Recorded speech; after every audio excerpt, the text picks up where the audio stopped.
Hello everyone. आज के class में हम देखेंगे क्वालिटी ऑफ स्टीम और dryness friction. Two phase system हम पढ़ रहे थे। लास्ट क्लास में मैंने डोम बनाना सिखाया था और कैसे टू फेज ऑफ वेपर जो आधा स्टीम बना है और वाटर पार्टिकल्स भी उसमें रहता है, ऐसे दो फेज लिक्विड और वेपर कैसे कोएग्जिस्ट करता था, ये हम लोगों ने देख लिए थे। साथ ही साथ टाइप्स ऑफ स्टीम देखे थे और टाइप्स ऑफ स्टीम को मैंने सिंपल टीएच डायग्राम में आपको शो करके दिखाया था। आज की क्लास में तीनों स्टीम को मैं पीवी, टीएस और एचएस डायग्राम, ये तीनों डायग्राम में भी शो करने के लिए आपके एग्जाम में आता है, तो वो भी आज करके दिखाऊंगा मैं। तो चलिए स्टार्ट करते हैं। क्वालिटी ऑफ स्टीम और ड्राइनेस फ्रिक्शन।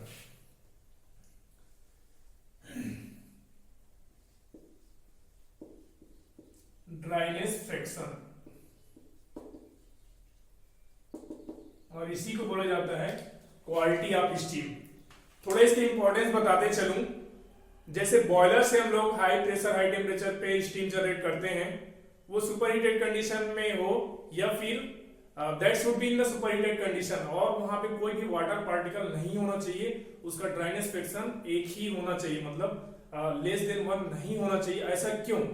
क्या होगा अगर वेपर में जो स्टीम है उसमें वाटर पार्टिकल चले जाए? इमेजिन करिए, जो बॉयलर से हाई प्रेशर हाई टेम्परेचर पे स्टीम जा रहा है, फिर नोजल के थ्रू टरबाइन में वो एंटर करता है।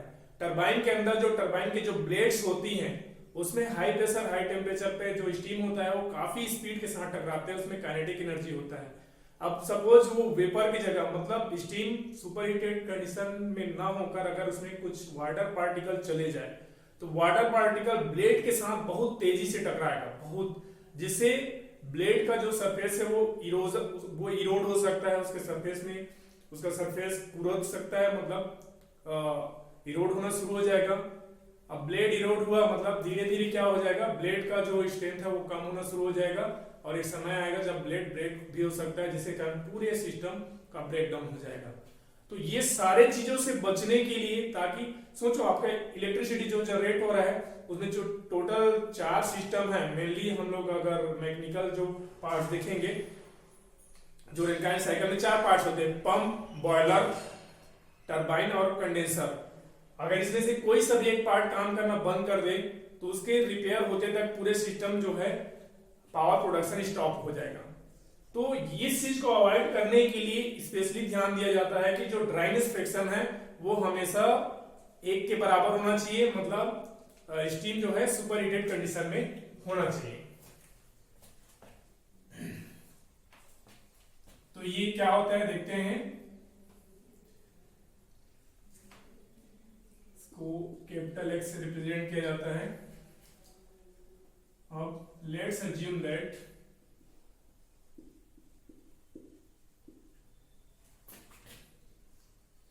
mv is the mass of vapor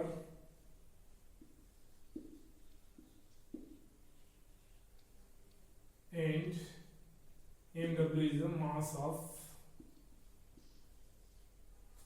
water particle या water।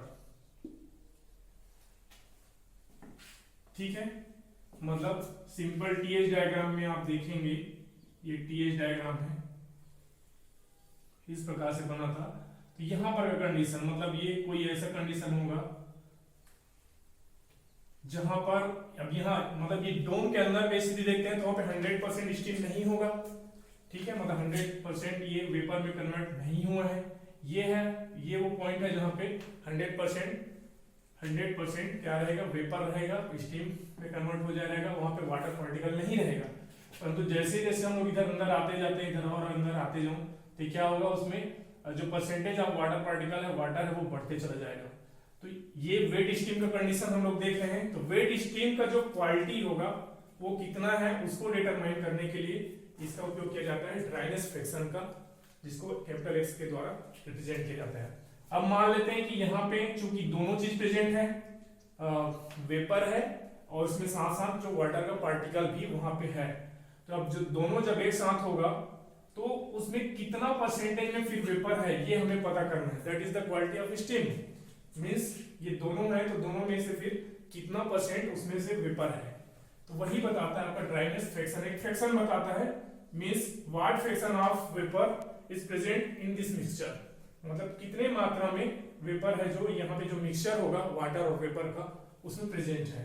तो ये x बराबर होता है mass of vapour divided by total mass. जो टोटल मास होगा ये इसी क्या लिख सकते हैं mv divided by mv plus mw mass of vapour. अब यहाँ पे आप देख सकते हैं मैं सिंपल टीएच डायग्राम पे ही समझाने की कोशिश करता हूँ, फिर तीनों डायग्राम में मैं इसको वापस से रिप्रेजेंट करूंगा।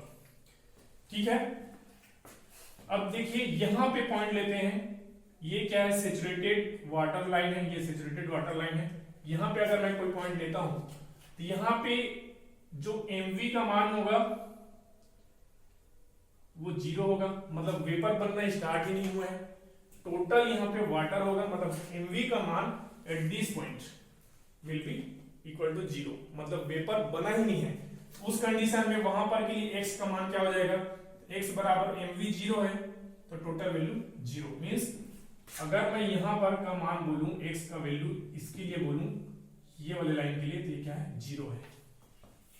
क्योंकि अब बोल सकते हैं कि ये जो सेचुरेटेड वाटर लाइन है उसके लिए जो वेपर क्वालिटी होगा ड्राइनेस फ्रैक्शन होगा या क्वालिटी ऑफ स्टीम होगा 0 होगा, क्योंकि वहां पे स्टीम है ही नहीं, वाटर का वेपर बना ही, ये तो पूरा वाटर है यहाँ तक। फिर इससे आगे मतलब यहाँ पे अगर हम लोग देखते हैं ये वाले लाइन आखिरी वाले लाइन पे देखते हैं तो यहाँ पे जो भी यहाँ पे गैस पूरे का पूरा मतलब गैसियस कंडीशन में होगा वहां पे एक भी वाटर पार्टिकल नहीं होगा, मतलब यहाँ पर के लिए जो एम वाटर का मान होगा वो 0 हो जाएगा। तो एम वाटर का मान इसके लिए 0 ले तो क्या हो जाएगा, इस इक्वेशन से देखिए तो ये क्या हो जाएगा mv divided by mv plus 0, तो ये क्या हो जाएगा 1 means for this saturated gaseous line, saturated जो स्टीम है ये वाले लाइन पे क्या है पूरा 100% स्टीम रहेगा, तो यहां पर के लिए ड्राइनेस फ्रैक्शन कितना हो जाएगा 1। तो इस प्रकार से ये सेचुरेटेड वाटर और सेचुरेटेड गैसेस लाइन है जो कर्व है उसके लिए x का मान कहां से कहां तक वेरी कर रहा है, x का मान होगा 0 से 1। तो इतना समझ में आ गया हमें कि जो x का मान होगा वो 0 से बड़ा ही होगा, कुछ ना कुछ तो वेपर होगा ही होगा और लेस देन 1 होगा, या न्यूमेरिकली बोलेंगे तो 0 और 1 के बीच में एग्जिस्ट करेगा। Means the dryness fraction value will exist in between 0 to 1, 0 और 1 के बीच में ये एग्जिस्ट करेगा। अब इधर देखते हैं। अब इधर आप साफ देख पा रहे होंगे कि जैसे जैसे थोड़ा सा अंदर आते जाते हैं, जैसे यहाँ पर देखो कुछ 5-10% मान के चलो स्टीम में मतलब क्या होगा वाटर पार्टिकल होगा, पूरे का पूरा जो वाटर है वो भाप में परिवर्तित नहीं हुआ होगा, इस पॉइंट पे देखिए। ठीक है, तो जैसे मान के चलो 15% का नहीं होगा तो यहाँ पे x का वैल्यू क्या आ जाएगा 0.85, फिर उधर आओगे तो और घटते चला जाएगा 0.8, 0.7, 0.6 इस तरह, और यहाँ कहीं पे आप लोगे तो वहां पे क्या आ जाएगा x इक्वल टू 0.1 इस टाइप का, मतलब 10% जो होगा वो वेपर होगा, रेस्ट जो होगा वो वाटर पार्टिकल होगा, वाटर ही होगा। ठीक है, तो इस तरीके से x का जो वैल्यू इस तरह से फ्रैक्शनल रूप में आपको दिया रहेगा, इससे रिलेटेड आपको न्यूमेरिकल करना होता है।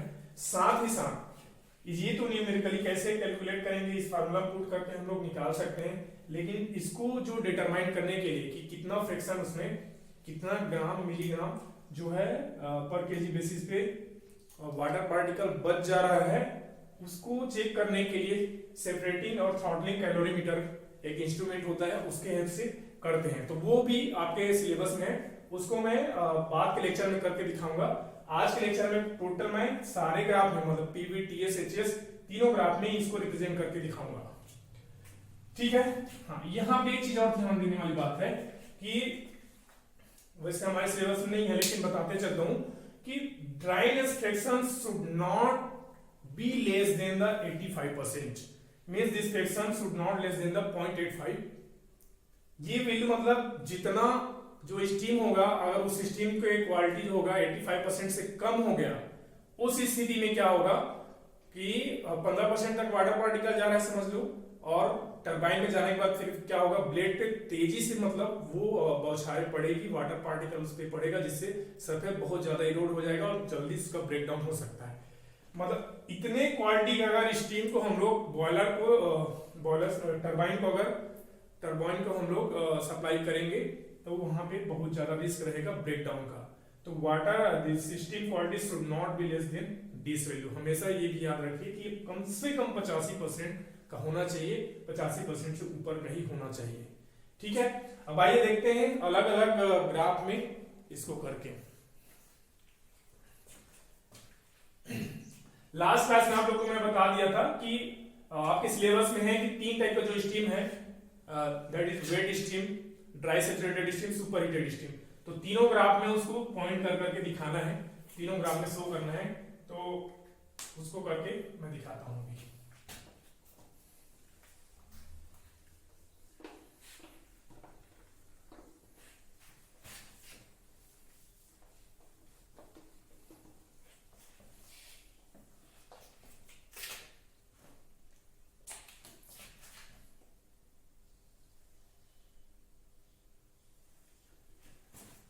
तो 3 ग्राफ बनाते हैं, एक पीवी, एक टीएस और एक लास्ट वाला एचएस।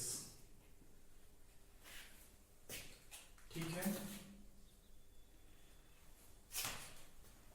पीवी, टीएस और एचएस। थोड़ा सा स्पेस कम हो गया।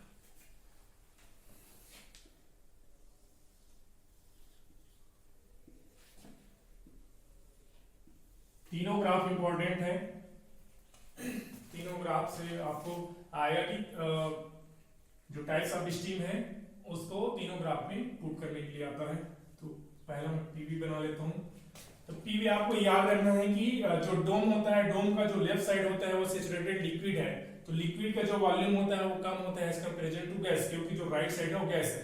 तो यहाँ पर ये कैसे बनेगा, काफी स्ट्रेट रहेगा और ये स्टीप बनेगा, शार्प रहेगा, और ये इधर भी ज्यादा ये फैलेगा नहीं। लेकिन इसके कंपैरिजन में मतलब यहाँ पर का अगर देखोगे तो ये ऐसा रहेगा। आपको क्रिटिकल पॉइंट सब में शो करना होगा। ये है क्रिटिकल पॉइंट, ठीक है।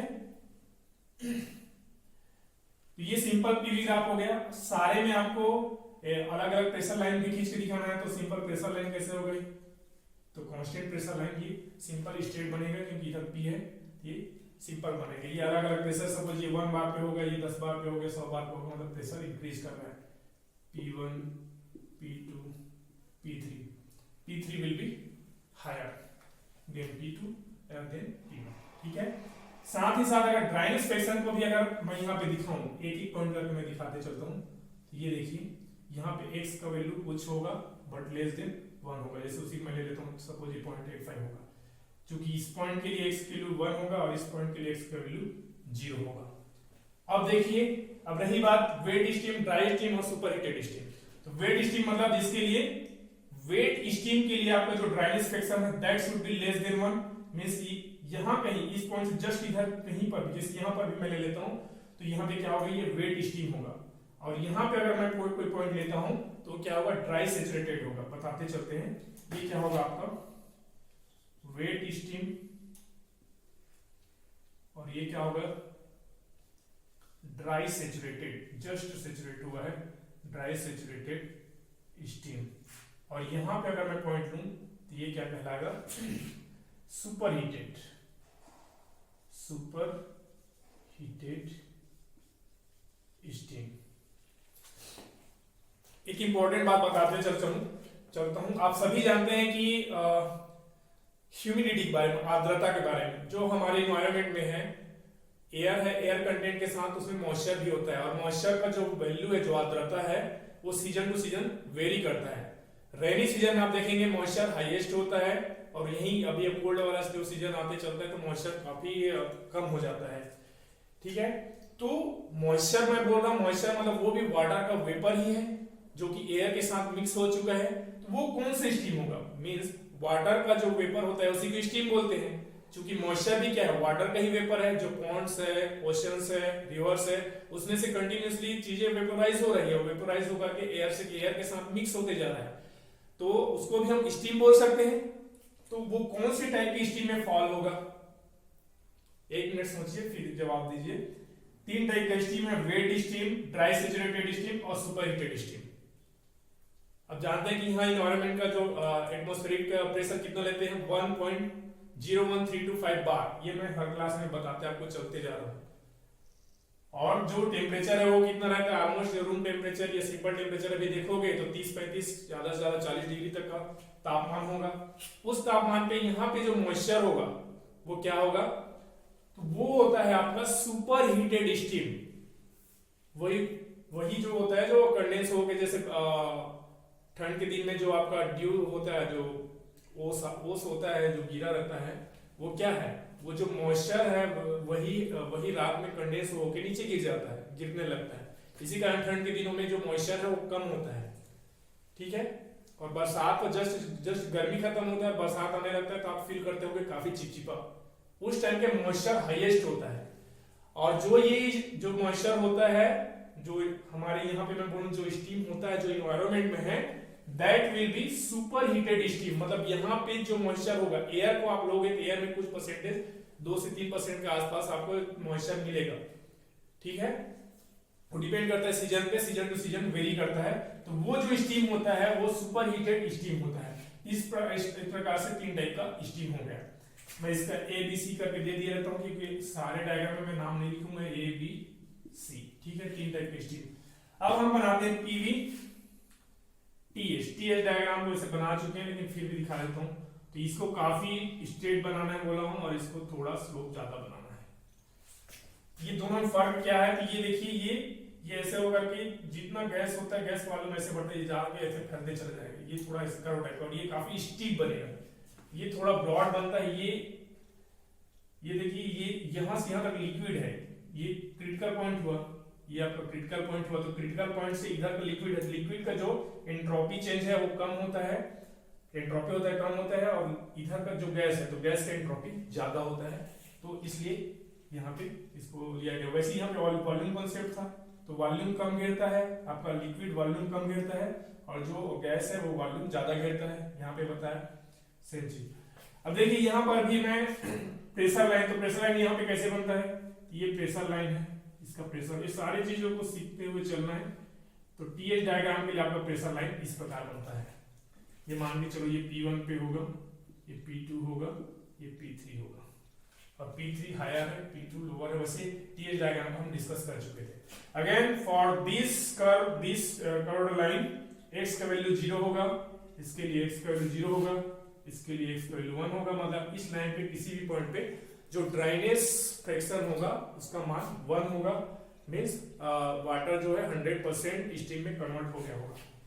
बट फॉर वेट स्टीम हमें फिर से कोई लाइन खींचना पड़ेगा। जैसे मैं 0.85 को लेते चल रहा हूँ, 0.85 को इसलिए भी लेते चल रहा हूँ क्योंकि आपके ज्यादातर न्यूमेरिकल में x का वैल्यू 0.84 0.85 मिलेगा, बिकॉज इन प्रैक्टिकल केस ये वैल्यू मैं पहले ही बताया कि 85% से नीचे क्वालिटी का स्टीम होना ही नहीं चाहिए।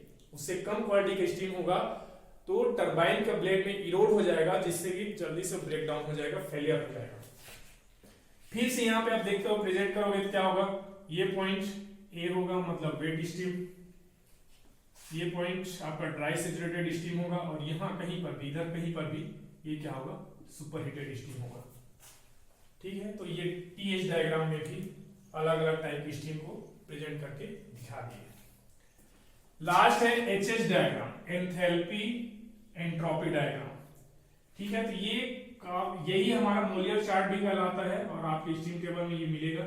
इधर काफी स्ट्रेट रहता है, फिर एकदम से ये घूम जाता है।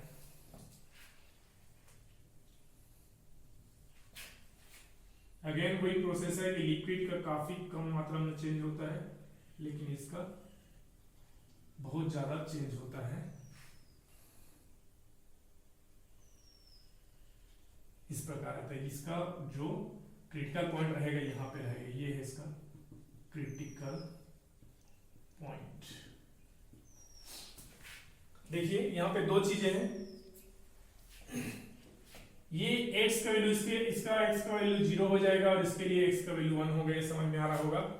इसमें जो प्रेशर लाइन होता है वो डाइवर्जिंग होता है, मतलब ये ऐसे गए, एक उससे ऐसे जाएगा, तीसरा जाएगा तो ऐसे जाएगा, मतलब ऐसे जा करके डाइवर्ज होते रहता है। तो ये मान के चलो, ये P3 है, ये P2 है, और ये P1 है। सारे में मैंने प्रेशर लाइन खींचा है क्यों ऐसा क्यों? तो उसका कारण यही है कि प्रेशर और टेम्परेचर दो मेन फैक्टर होता है बॉइलिंग में, ये हम देखते चल रहे हैं। साथ ही साथ बार बार एक चीज समझ में आ रहा होगा कि किसी भी एक चीज को आप फिक्स कर दीजिए।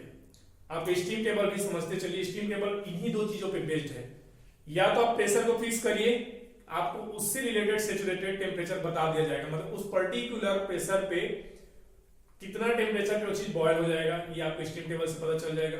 दूसरा चीज, आप टेम्परेचर को फिक्स कर दीजिए, उस टेम्परेचर पे जो सैचुरेशन प्रेशर है, मतलब कितना प्रेशर एडजस्ट किया जाए कि वो चीज बॉयल होने लग जाए, ये दिखा देगा।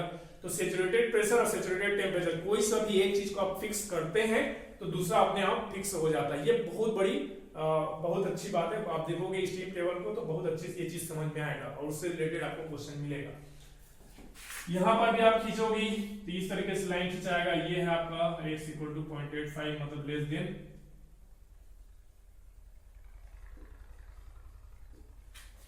देन 1। अब यहाँ पे ये वेट स्टीम वाला पॉइंट होगा ए, ये ड्राई सैचुरेटेड वाला पॉइंट होगा, और ये कहां कहीं पे यहाँ पे सुपर हीटेड स्टीम होगा। इस तरीके से पीवी, टीएस, एचएस ग्राफ, इसको मोलियर चार्ट भी बोलते हैं, आपका स्टीम टेबल में मिलेगा ये ग्राफ मोलियर चार्ट, तो वहां से भी हम लोग निकालते हैं। और सभी ग्राफ बहुत इंपॉर्टेंट है। आप जब रेनकाइन साइकिल पढ़ेंगे तो फिर से तीनों ग्राफ में रेनकाइन साइकिल बनाने के लिए आता है, इसलिए ध्यान से समझिए, स्पेशली ध्यान रखिए। नीचे वाले जो एक्स एक्सिस पे है या फिर दो एंट्रोपी है, तो गैस का एंट्रोपी ज्यादा होता है, इधर वाले सेक्शन को देखिए, इसमें भी इधर वाले सेक्शन को देखिए, कम स्लोप है। सभी में एक चीज आपको कॉमन मिलेगा कि जो सैचुरेटेड लिक्विड वाला है उसका स्लोप थोड़ा कम है और इसका स्लोप काफी ज्यादा, मतलब काफी खड़ी है और ये थोड़ा सा झुकी हुई है। लेकिन सब में वो रिलेटिवली चेंज हो रहे हैं, सब सेम नहीं है। सबसे ज्यादा डिफरेंस आपको दिख रहा है वो प्रेशर लाइन में। प्रेशर लाइन इसमें पूरा स्ट्रेट है, प्रेशर लाइन इसमें डोम के अंदर बस स्ट्रेट है, बाहर में इस तरीके से। प्रेशर लाइन सबसे इसमें पूरा डाइवर्जिंग ही है। तो तीनों ग्राफ पढ़िए, बहुत इंपॉर्टेंट है। तीनों ग्राफ आता है आपके एग्जाम में, बहुत ज्यादा पूछा जाता है और काफी इंपॉर्टेंट है। नेक्स्ट क्लास में हम देखेंगे कि ड्राइनेस फ्रिक्शन कैलकुलेट करने का जो सेपरेटिंग थ्रॉटलिंग कैलोरीमीटर है उसके बारे में अध्ययन करेंगे, वो थ्योरी क्वेश्चन में आता है और इससे रिलेटेड हम लोग न्यूमेरिकल देखेंगे। ठीक है, थैंक यू।